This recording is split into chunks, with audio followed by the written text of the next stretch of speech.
ప్రస్తుతం మనతో పాటు ప్రముఖ ఆధ్యాత్మికవేత్త, జ్యోతిష్య పండితులు, ప్రొఫెసర్ డాక్టర్ ములపూడి సత్యనారాయణమూర్తి గారు ఉన్నారు. గురువుగారితో మాట్లాడుతాం. నమస్కారం గురు. నమస్కారం మణికంఠ గారు. గురుగారు, విశేషంగా ఏప్రిల్ మాసం 2026 తులారాశికి ఏ విధంగా ఉండబోతుంది? వీళ్ళు ఎలాంటి జాగ్రత్తలు తీసుకుంటే విశేషంగా కలిసి వస్తుంది?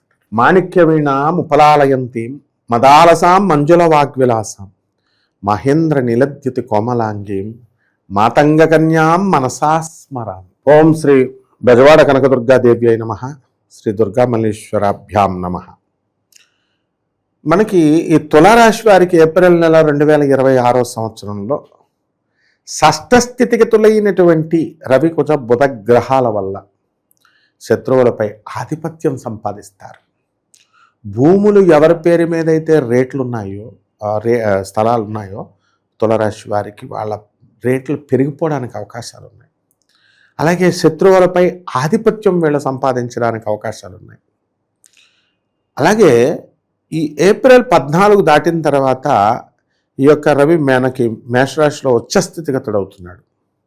అందువలన వీళ్ళకి ప్రభుత్వ సంబంధమైనటువంటి వ్యవహారాలన్నీ కూడా చాలా సునాయాసంగా జరిగిపోతాయి. ప్రభుత్వం నుంచి అనేకమైనటువంటి లాభాలు వస్తాయి. నూతన వస్త్రాలంకరణలు. శుక్రుడు కూడా మనకి మీనరాశి నుంచి కస్ప పీరియడ్లోకి మేషం కస్పలో ఉన్నాడు. ఆ రీత్యా వీళ్ళందరికీ కూడా లవ్ అఫేర్స్ ఎక్కువైపోతాయి కొంతమందికి ఇందులో. సో భార్య తరపు బంధువులంతా కూడా వీళ్ళకి సహకరించడము, భార్య సహకరించడము, అత్తగారు సహకరించడము, ఇస్తానన్నటువంటి కట్నానికంటే కూడా డబల్ రేట్లు రావడము, ఇలా అనేకమైనటువంటి లాభాలు వీళ్ళకి కలగడానికి అవకాశాలు ఎక్కువగా ఉన్నాయి. ఆ తర్వాత ఈ యొక్క తులారాశి వారికి పాపం వీళ్ళు చేసింది కాదు, వీళ్ళ కొంతమంది తులారాశి వాళ్ళని అబ్జర్వ్ చేశాను నేను. వీళ్ళు చేసినా సరే వెరీ ప్రాక్టికల్ చెప్తాను నేను.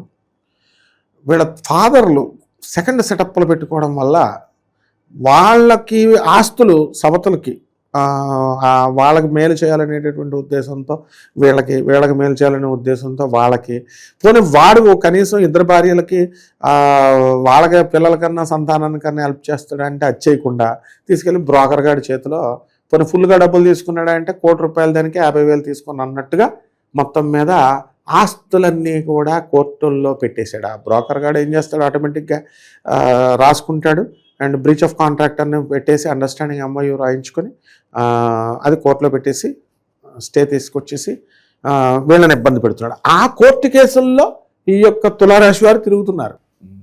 అలాగే తులారాశి వారికి మనం చేసినప్పుడు అరే మంచి ఉద్యోగం చూసుకోరా మంచి వయసులో ఉన్నప్పుడు అని చెప్తే వాళ్ళు 20 సంవత్సరాల క్రితం చెప్పినప్పుడు ఆడవాళ్ళు కూడా అబ్బే లేదు మేము చేస్తాం అని చెప్పేసి ఈ చిన్న చిన్న ఫ్యాక్టరీల్లో వాళ్ళు చేరితే చేరారు. ఓకే, వాళ్ళ పిల్లల్ని కూడా ఎలా చెడగొట్టారంటే ఇదే ఉద్యోగం నో ప్రాబ్లం అని అటు పిల్లల్ని సరిగ్గా చదివించకుండా, ఆ స్కూళ్ళ క్యారేజీలు కట్టకుండా ఇటు ఈ జాబుల్లో వెళ్ళిన తర్వాత ఒక 20 సంవత్సరాల తర్వాత ముసలాళ్ళు అయిపోతారు కదా, 50స్లోకి రాగానే వాళ్ళు నిర్దాక్షిణ్యంగా వాళ్ళ ఉద్యోగాలను తీసేశారు.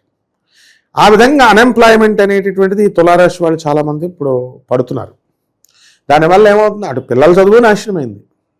ఏజ్లో ఉన్నప్పుడు మొగుడు మాట వినలేదు, లేకపోతే పిల్లం మాట మొగుడు వినలేదు. ఏ జాబులను పరమావధిగా వెళ్ళిపోయారు, ఏజ్ అయిపోయింది. And what you can do, ఇప్పుడు హ్యాండ్స్ ఆఫ్ లాగా కూర్చొని చేసుకుంటున్నారు. ఈ రకంగా ఈ యొక్క తులారాశి వారు చేసినటువంటి తప్పిదాలు దానికి ఇప్పుడు రిపెంటెన్స్ చేసినా ఇంకేం ప్రయోజనం లేదు. ఇకపోతే ఈ తులారాశి వారికి అందరికీ కూడా మనకి లాభంలో ఉన్నటువంటి కేతుగ్రహము రా అని పిలుస్తోంది. ఎక్కడ ఇరాన్, ఇజ్రాయెల్, అమెరికా వార్లు జరిగిపోతున్న సమయంలో ఉత్తప్పుడు పాపం వీళ్ళ ఫారెన్ కోసం ట్రై చేస్తున్నా ఎన్నోసార్లు అవ్వట్లేదు.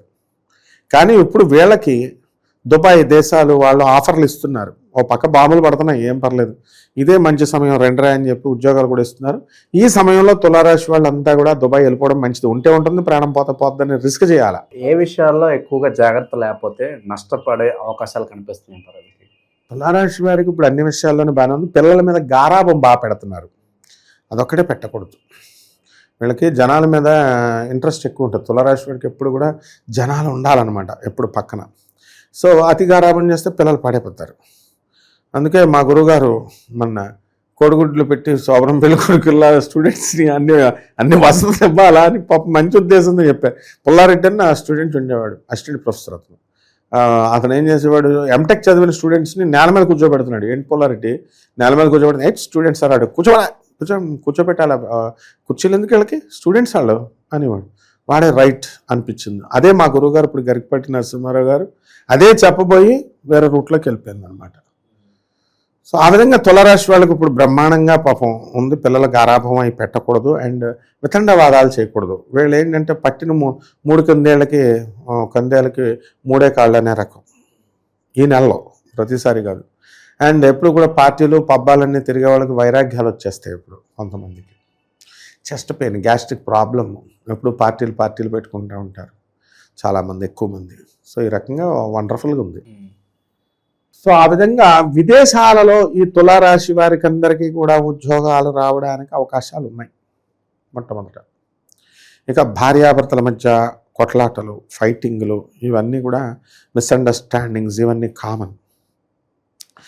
భర్త ఎటువంటి భార్య తిట్టం, ఈ రకంగా ఈ యొక్క తులారాశి వారు వెళ్తున్నాయి. ఏమండి లేదండి, చాలా అన్యోన్య దాంపత్యం అండి. అంటే మీరు ఏమన్నా రాధాకృష్ణుల, ప్రపంచంలో నేను ఛాలెంజ్ చేసి చెప్తున్నాను, వరల్డ్లో ఒక్కటి కూడా రాధాకృష్ణులాగా అంత అన్యోన్యంగా ఉండగా దాన్ని చూపించమనండి. Never. Only adjustment and hypocritic love. ఎక్కడో రేర్గా ఎక్కడో 0.001% ఉంటే అది వేరు. దానికి ఏమైనా ఫీల్ అయిపోవాల్సిన అవసరం లేదు. దానికి రాధాకృష్ణులతో పోల్చుకోవడానికి దమ్ము, ధైర్యం ఉండాలి. వివాహాలకి ఎప్పుడు అనుకూలంగా ఉంటుంది? వివాహాలు ఏముంది, ఎప్పుడు అనుకూలమే వీళ్ళకి. తులారాశి వారికి గురుడు భాగ్యంలో ఉన్నాడు. ఉన్నప్పటికీ కూడా వివాహాలకి ఎందుకు అడ్డంకులు వస్తున్నాయి? పెళ్లి కొడుకులు లేక కాదు, అమ్మాయిలు బుద్ధి లేని వాళ్ళు చెప్తా ఉంటారు, మ్యాట్రిమోనియం వాళ్ళు క్రియేట్ చేస్తారు, వాళ్ళ హైప్. అబ్బాయి ఆడపిల్లలు దొరకట్లేదండి. మరి దొరకని వాళ్ళని ఇలా ఎక్కడ తెచ్చిస్తున్నారు? దేశం పుచ్చిపోయిందా ఆడపిల్లలు తగ్గిపోవడానికి? అంటే వీళ్ళు అడిగిన కట్నాల రేటు లేదు కాబట్టి ఆడపిల్లలు దొరకట్లేదని అంటారు. కాబట్టి వివాహాలకు అత్యంత అనుకూలమైనటువంటి సమయం ఇప్పుడు. బ్రహ్మాండంగా ఈ ఏప్రిల్ నెలలో వివాహాలు అయిపోతాయి. అలాగే బంగారము, గంగారము ఇవన్నీ కూడా రేట్లు ఎక్కువగా ఉన్నాయని మురిసిపోతున్నారు. ఇప్పుడు అడుగుతున్నారు ఇదివరకు కట్నం రేటు 15 కోట్లు. ఇప్పుడు ఐఏఎస్ ఆఫీసర్లే డైరెక్ట్గా కొంతమంది ఇప్పుడు పెళ్లి కొడుకులు వాళ్ళు ఎంత కావాలని, వాళ్ళ ఫ్యామిలీ ఎన్ని కోట్లు కావాలని చెప్పి డైరెక్ట్ అడుగుతున్నారు. వాళ్ళు మామూలు పేదవాళ్ళకి ఇంకా పెళ్ళిళ్ళు ఏమవుతాయి? లాని ఇంప్లిమెంట్ చేయాల్సినటువంటి పోలీస్ ఆఫీసర్స్, ఐఏఎస్లు వీళ్ళ కట్నాలు అడగడమే కాకుండా వీళ్ళ పిల్లల పాపం అంతే కట్నాలకు ఇవ్వడానికి రెడీ అయిపోతున్నారు. నో, అలా అవ్వకూడదు. కాబట్టి మామూలు మనిషి ఎలాగా ఆదర్శంగా తీసుకుంటాడు? ఇప్పుడు చూడండి, కొన్ని రోల్ మోడల్స్ ఉన్నాయి మా స్టూడెంట్స్ ఐఏఎస్లు. వాళ్ళు చక్కగా వెళ్ళిపోయి రిజిస్టర్ మ్యారేజ్ చేసుకున్నారు. రోల్ మోడల్స్, హీరోస్ ఉన్నారు. వాళ్ళు వెళ్ళి జిల్లా పరిషత్ స్కూల్లో వాళ్ళు చదివే చోట వాళ్ళు వేసుకొని చదివించుకుంటున్నారు. కార్పొరేట్ స్కూల్స్, కార్పొరేట్ కాలేజెస్కి వెళ్ళట్లా. రోల్ మోడల్స్ మా ప్రిన్సిపల్స్ వాళ్ళ పిల్లల్ని వాళ్ళు చదివించుకునే స్కూళ్ళల్లోనే వేసుకుంటున్నారు. మామూలు జనమే తీసుకెళ్ళి ఇంటర్నేషనల్ స్కూల్ అని వెళ్తున్నారు. మళ్ళీ టెక్స్ట్ బుక్ 18,000 పెట్టగానే ఎక్కడ బాబా ఇది ఏమన్నా వెండి బంగారం ధరలా అని మొన్న ఈ మధ్యన ఒక ఆవిడ పాపం ఉద్యమం చేస్తుంది. ఆ పిచ్చి తల్లికి తెలియదు ఏంటంటే ఎన్ని ఉద్యమాలు చేసినా కూడా ఎడ్యుకేషన్ డిపార్ట్మెంటు మా తర్వాత వీళ్ళ అన్నీ కూడా పేరెంట్ కమిటీ పెడుతుంది. పేరెంట్ టీచర్స్ కమిటీ పెట్టేసి మీరు డిసైడ్ చేసుకుంటున్నారు. అలాంటి పోరాటాలన్నీ మనం చిన్నప్పుడు పెద్ద ఎయిర్ ఫోర్స్ వాళ్ళ మీద మనం చేసాం. ఎయిర్ ఫోర్స్ స్కూల్స్ మీద వాటి మీద ఒక కమిటీ కదా ఫార్మ్ అయ్యి. సో ఇవన్నీ వేస్ట్ అనమాట. So no one. అందువల్లనే మనం సీనియర్స్ బాగా పరిపక్వం చెందిన వాళ్ళు ఏమంటారంటే సమాజాన్ని మార్చలేము సార్. మీరు వీడియోల్లో పాపం చెప్తున్నారు జనాల్ని మార్చాలి, ప్రక్షాళన రిఫర్మేషన్ అంటారు. కానీ మన డ్యూటీ మనం చేయాలి, వాళ్ళు మారినా మారకపోయినా. అంత పరిణతి తులారాశి వాళ్ళకి ఇప్పుడు వస్తుంది అనమాట నేననేది. సో బట్టలు కొంటారు, కొత్త స్థలాలు కొంటారు, మంచి షేర్స్లో మంచి బిజినెస్లు చేసుకుని. ఓకే, ఇక ఎటువంటి పరిహారాలు చేస్తే బాగుంటుంది అంటారు గురుగారు? పరిహారాలు ఏమిటంటే ఈ తులారాశి వారికి మనము ఈ యొక్క కుజుడు మనకి బాగా ఉండాలి. మెయిన్గా పాపం వీళ్ళకి ధైర్యం లేకపోవడము, అప్పుల బాధలు. అసలు ప్రపంచంలో అన్ని బాధల్లోకి వెళ్ళిన గొప్ప బాధ ఏంటంటే అప్పుల బాధ అనమాట. ఎవరెక్కడి నుంచి వస్తారో తెలియదు, ఎప్పుడు డబ్బులు అడుగుతారు. అందుకని ఆ యొక్క కుజ జపం చేసుకోవాలా, కుజ స్తోత్రాలు చదువుకోవాలి. ఇది రొటీన్ అందరూ చేస్తున్నామండి. అలాంటి రెమెడీస్ చెప్పకండి, చెత్త రెమెడీస్ అని పరిణతి వీళ్ళు ఎదిగిపోయారు. ఇప్పుడు కస్టమరు జ్యోతిష్కులు చెప్పేది ఏంటలా, జ్యోతిష్కులకే రెమెడీస్ చెప్తున్నారు వీళ్ళు, ఇలా చెప్పండి అని. కాబట్టి వీళ్ళు ఏం చేయాలని అంటే మనకి ఒక 10,000 మెట్లు ఎక్కే ఊరుంది, మౌంట్ ఆబు గిర్నార్ అని ఉంది, దత్తాత్రేయ స్వామి గుళ్ళు. అక్కడ పాదకులు ఉంటాయి. పైకి తీసుకెళ్ళడానికి కింద నుంచి 10,000 అవుతుందన్నమాట. 10,000 మెట్లు మోయడానికి పల్లకి వాడికే 10,000 అవుతుంది. ఈ మధ్యన యాత్రలు పెట్టారు మన శిష్యులు. గిర్నార్ యాత్ర భూమి మీద వదిలేశారు. కేదార్నాథ్ యాత్ర, మానస కైలాసం యాత్ర ఇవి వచ్చి పెట్టేశారు. 3,60,000 కడితే కైలాసంలో మెట్లెక్కిచ్చేసి అది తీసుకెళ్తారట. గుర్రాల మీద, గాడిదల మీద, కంచర గాడిదలు ఉంటాయి, మ్యూల్ అంటాం. లేదా విమానంలోనే తిప్పేస్తాం, 80,000 టికెట్. వెళ్ళిపోతున్నారు జనం. ఇలాంటి రెమెడీస్ చేసుకుంటే మంచిదే. కాబట్టి ఏమీ లేని వాళ్ళకి ఏంటంటే చక్కగా గాణగాపురం దత్తాత్రేయ స్వామి వారికి ఖాళీ నడకన వెళ్ళాలి. బస్ స్టాండ్ నుంచి చెప్పులు లేకుండా వెళ్ళాలి. ఎవరు పాటించట్లేదు. నేను వీడియోలో చెప్పుకోవడమే. అక్కడ పంతుల్స్కి లంచాలు ఇస్తున్నారు వీళ్ళు. మామూలుగా వెళ్ళాలి, గురువారం లైన్ నుంచోవాలి, గణగాపురంలో ఆ యొక్క గురుచరిత్ర పారాయణ చేసుకోవాలి. ఆ నది ఒడ్డును కూర్చొని చేసుకోవచ్చు. వాళ్ళంతా కూడా ఆ లీలలన్నీ కూడా తన్మయత్వం చెందాలి. స్వామి నృసింహ సరస్వతి స్వాముల వారు ఉన్నప్పుడు ఏ విధంగా వీళ్ళు చేశారు అన్నది కళ్ళ ముందు కనబడాలి. అండ్ గురువు లేకుండా గణగాపురం వెళ్ళకూడదు. ఒక ఆవిడ వచ్చింది, అమెరికా నుంచి నేను వస్తున్నాను గురువు గారు, మా తమ్ముడితో వెళ్ళిపోతున్నాను. ఆమె డిసైడ్ చేసేసుకుంది, వెళ్ళిపోయింది. ఇంకోడు వచ్చాడు, గురుగారు రేపు రాగలుగుతారా మీరు అంటాడు. నా టైమింగ్ చూడడం అనమాట. వాడికి వాడే వెళ్ళి వచ్చేస్తారు. ఆ విధంగా ఇవన్నీ పనిచేయవు. కొన్ని రూల్స్ అండ్ రెగ్యులేషన్స్ ఉంటాయి. గురువుతో వెళ్ళాలి. గణగాపుర క్షేత్రానికి ఒక్కటే రూల్స్. కాబట్టి చక్కగా 11 మందికి అన్నదానం చేసుకోవడము ఇవన్నీ కూడా ఇంటి దగ్గర.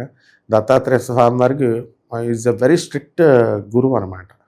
ఈ విధంగా కనుక చేసుకుంటే సరే. అయితే మనం ఇప్పుడు చెప్పేవన్నీ కూడా మనము ఈ యొక్క గోచార రీత్యా ఉండేటటువంటి రాశి ఫలాలు చెప్తున్నాం. అంటే తులారాశి వారికి ఇలా జరగచ్చు అని, ఎండాకాలం ఇది కాబట్టి జరగచ్చు కాదు, అలాగే జరుగుతాయి.